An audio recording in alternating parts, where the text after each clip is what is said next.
Welcome to Poetry Changes Lives, my book where poetry meets history with a thought for the day thrown in. And that's, you don't find many books that have that, I can tell you.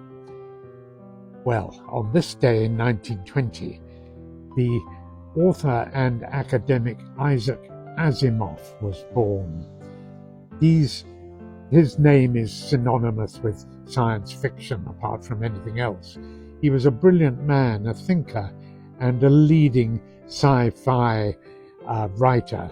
He was fascinated by the idea of change and its effects, especially on our future, the future of the world. He was actually a professor in biochemistry at Boston University and a prolific writer, also a brilliant lecturer.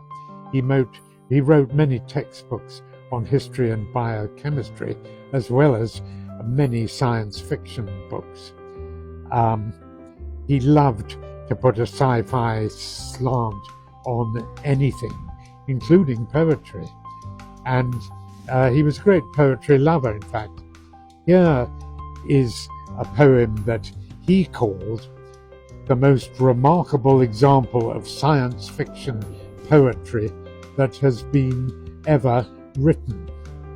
Not by him, but believe it or not, by our very own Alfred Lord Tennyson, writing in the 19th century, a poet laureate, of course. Rather surprisingly, it's from Tennyson's poem Loxley Hall. I'm going to read an extract, and this is what Isaac Asimov so greatly admired in the 20th century. Science fiction by Tennyson.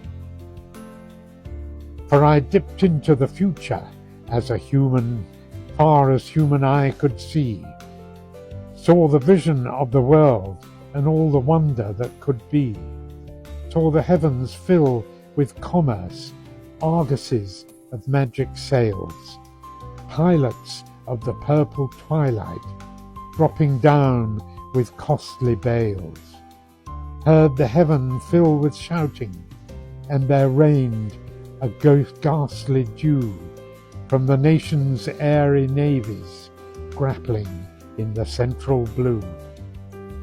Far along the worldwide whisper of the south wind rushing warm, with the standards of the people plunging through the thunderstorm, till the war drum throbbed no longer, and the battle flags were furled in the Parliament of Man, the Federation of the World.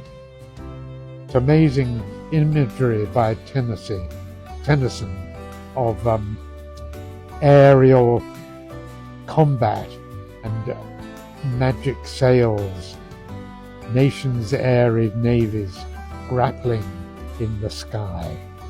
Don't know what you think of that. I find it amazing. Today I reflect on how I view the world, that there are more things in heaven and earth that are dreamt in our philosophy. Quote, of course, Shakespeare. Thanks for listening.